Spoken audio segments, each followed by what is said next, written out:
bombings, where, you know, Sam Harris asked the question: is it ever justifiable? Is violence in the name of religion justifiable?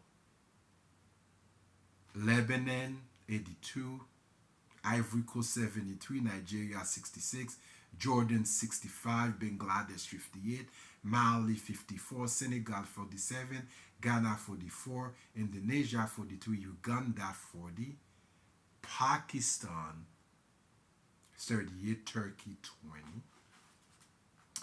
Not only he has a chapter on the he calls the problem of Islam, where he argues violence is embedded in the religion, which he provides some examples. And of course, you will, just like in Christianity, not just not just Islam. He has a chapter called "In the Shadow of God: A Science of Good and Evil." So this is a book that calls us to, we're thinking about the role and function of religion in society. That's one. Also, the possibility of religion to engage itself and different types of violence, terrors, okay? As I said before, I do not agree with everything Harris had to say, okay? But he makes some good points. So he calls us to embrace reason, not religion. In fact, Harris is an atheist. Okay, there you go. Um, Now, those three books that I mentioned, their arguments are parallels in many regards. You know, the God delusion, right? You see the title, God delusion. Um,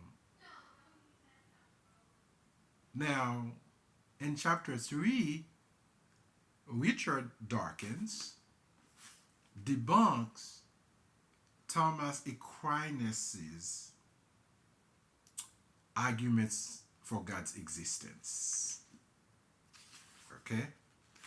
But he also, in subsequent chapters, now he shows that how religion is so hostile to reason, how religion is so hostile to science, to homosexuality, sanctity of life, and how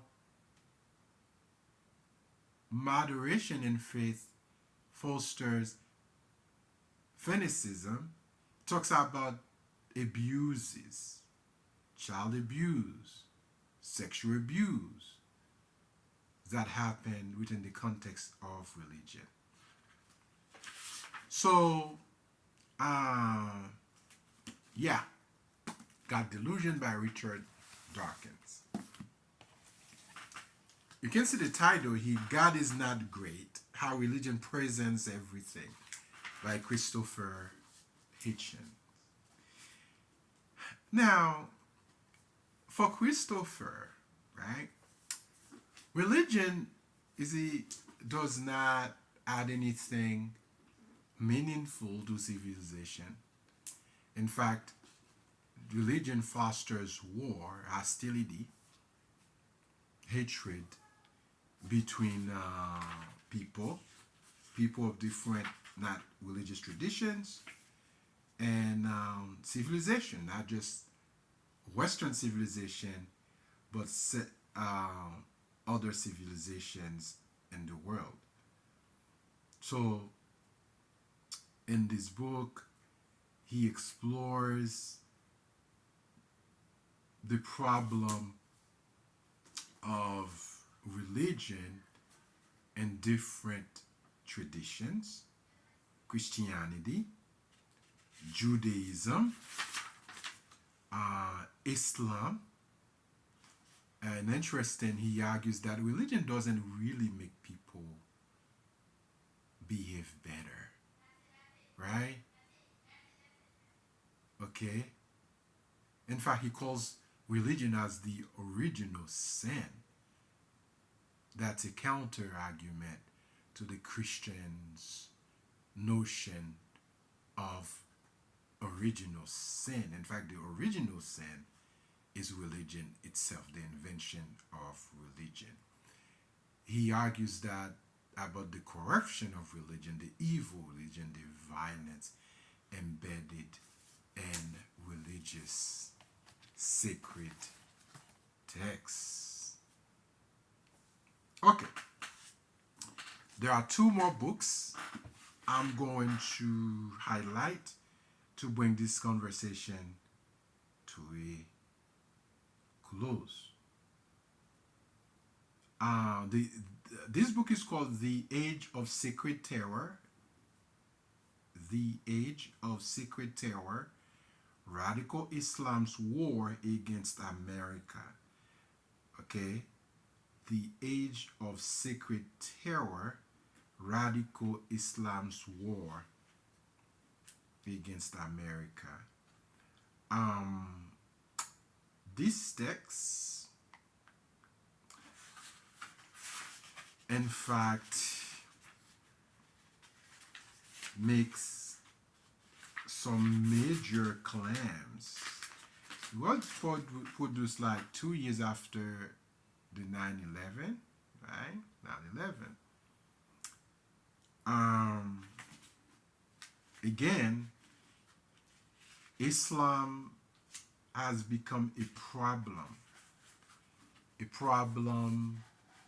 in the US society because it promotes terror and violence.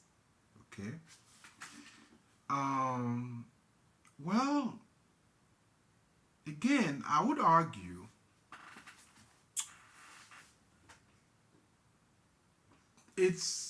I know in some texts, for example, in some texts in the Quran, there seems to be, there are violent texts.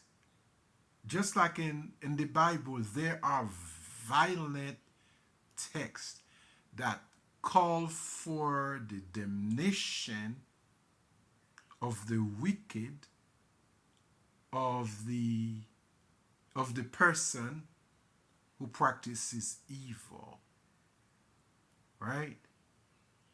And of course, theologians and religious scholars have interpreted those texts from different perspectives, okay?